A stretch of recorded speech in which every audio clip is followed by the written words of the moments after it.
মূলত মেয়েদের একটা সরকারি স্কুল। স্কুলটা বেশ বড়, মধ্যখানে বিশাল মাঠ, এর চারপাশে ঘেরা 6টা ভবন। পূর্ব পাশে স্টিলের রেলিং করা একটা পুকুর এবং স্কুলের পিছনের দিকটায় দুটো হোস্টেলের ভবন রয়েছে। তবে তার মধ্যে একটা পরিত্যক্ত ছিল। এই হোস্টেলের ঠিক সামনের ভবনটা ছিল স্কুলের ল্যাবরেটরি, যার নাম মাদামকুড়ি ভবন। এই দোতলা ভবনটি স্কুলের উত্তর পাশে অবস্থিত এবং উপর নিচ উভয় তলায় পিছনের দিকে লম্বা সরু দুটো বারান্দা ছিল। নিচতলার লম্বা কক্ষটি রসায়ন ল্যাব। পূর্ব পাশে ছোট একটা কক্ষ তৈরি করা হয়েছে নাইট গার্ডের জন্য, তবে খালি পড়ে থাকায় সেখানে স্কুলের 4র্থ শ্রেণীর একজন কর্মকর্তা থাকেন। দোতলার লম্বা কক্ষটি 3 ভাগে ভাগ করে পূর্ব অংশে পদার্থবিজ্ঞান ল্যাবরেটরি, পশ্চিম অংশে জীববিজ্ঞান ল্যাবরেটরি এবং মধ্যখানে ছোট্ট একটা কক্ষে স্কুলের ক্যান্টিন হিসেবে ব্যবহৃত হয়। এই ভবনে শিক্ষার্থীদের যাওয়া আসা শুধু ক্যান্টিন পর্যন্ত সীমাবদ্ধ ছিল। একেবারে পশ্চিমে তেমন কেউ যেতই না। 2018 সাল, তখন সবেমাত্র আমরা 6ষ্ঠ শ্রেণীতে উঠি। এর সাথে ভর্তি পরীক্ষায় অংশগ্রহণ করে কিছু শিক্ষার্থী 5ম শ্রেণীতে ভর্তি হয়। তখন ভবনের পশ্চিম দিকটায় কেউ যেত না, সঙ্গে এর ছাদে ওঠাও নিষেধ ছিল। তবে সেবার হঠাৎ একদিন 5ম শ্রেণীর 2জন শিক্ষার্থী কি করে যেন ভবনটার ছাদে উঠে যায়। এর মধ্যে একজন মেয়ে ছাদের কিছুটা কিনারায় চলে যাওয়ায় হঠাৎ করে ছাদ থেকে নিচে পড়ে যায়। মেয়েটার সাথে থাকা সহপাঠীর চিৎকারে নিচে থাকা সকলে ছাদে চলে আসে। অনেকে তখন মেয়েটার সহপাঠীকে দোষারোপ করছিল। তবে মেয়েটাকে হাসপাতাল নেওয়ার পর যখন জ্ঞান ফিরে, তখন জানা যায় যে তাকে নাকি কিছু একটা ধাক্কা দিয়ে নিচে ফেলে দেয়। তবে সেটা তার সহপাঠী ছিল না, কারণ তারা 2জন অনেকটা দূরত্ব নিয়ে বসেছিল এবং পড়ে যাওয়ার আগ মুহূর্ত পর্যন্ত সে তাকে ওখানে বসে থাকতে দেখে। পরবর্তীতে মেয়েটার মাথা ফেটে অতিরিক্ত রক্তক্ষরণে তাকে আর বাঁচানো সম্ভব হয়নি।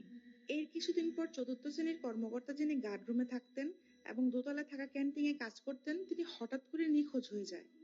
শোনা গেছে তিনি প্রায় নাকি ক্যান্টিনে একা থাকাকালীন হঠাৎ করে জোরে সরে কোথা থেকে যেন থাপ পড়ে সে তার গালে লাগতো। স্কুলের শিক্ষক বিন্দুদের অনেকবার বলা হলেও কেউ কখনো বিশ্বাস করেনি। ওনার অনেক বয়স হয়েছে কিনা, হয়তোবা ভুলভাল দেখছে। কিন্তু এবার উধাও হয়ে যাওয়াটা কেউ স্বাভাবিকভাবে নেননি।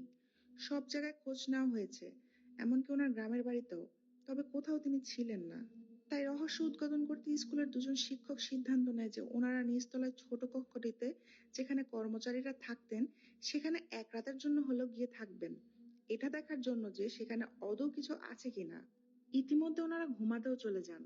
খাটটা একটু ছোট হয়, ঘুমাতে একটু কষ্ট হচ্ছিল যদিও, তাও অনিচ্ছা সত্ত্বে সেখানে ঘুমাতে হলো। বাহিরে বৃষ্টি হচ্ছে, ঘরে এক স্যাঁতসেঁতে পরিবেশ বিরাজ করছে। চারদিকে ঘুটঘুটে অন্ধকার থাকলেও বিদ্যুৎ চমকানোর জন্য মাঝে মাঝে কিছু আলোর দেখা মিলছে।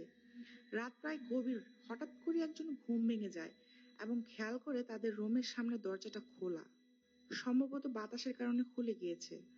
উঠে বন্ধ করতে গিয়ে চোখে পড়ে সামনে সিঁড়ির কাছে থাকা এক অদ্ভুত কিছুর উপর, যা সাদা কাপড়ে মোড়ানো এক নারীর মূর্তি ছিল। তিনি দেখতে পান মূর্তিটা ধীরে ধীরে সিঁড়ি বেয়ে হেঁটে চলে যাচ্ছে দোতলায়। ওনার সঙ্গে থাকা টর্চ লাইটটা নিয়ে পিছু নিতে থাকে ওই নারী মূর্তিটার। উপরে উঠে দেখতে পান মূর্তিটা পশ্চিম দিকটায়, অর্থাৎ জীববিজ্ঞান ল্যাবের দিকে যাচ্ছে।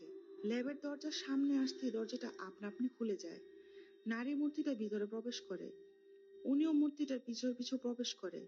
তবে সেই সময় তিনি যা দেখলেন তা অসম্ভব ভয়ানক কিছু ছিল। 4র্থ শ্রেণীর যে কর্মচারী ভবনে ছিলেন, তার নিথর দেহ নিচে পড়ে আছে। শুধু তাই নয়, গলা কাটা অবস্থায়। তিনি সঙ্গে আরো দেখতে পান ল্যাবে থাকা নরকঙ্কাল রাখার কাচের জারের ঢাকনাটা খোলা। এরপর তিনি ওনার সাথে থাকা শিক্ষককে ডেকে নিয়ে আসেন এবং সবাইকে বিষয়টা জানান। পরবর্তীতে এই নিয়ে বিশেষ খোঁজ খবর নেওয়ার পর জানা যায় যে নরকঙ্কালটি ইউনিসেফ 1972 সালে যুদ্ধ বিধ্বস্ত বাংলাদেশের শিক্ষা প্রতিষ্ঠান পুনর্গঠনের অংশ হিসেবে স্কুলে দান করে, যা এক পর্যায়ে এই স্কুলের জীববিজ্ঞান ল্যাবরেটরিতে স্থান পায়।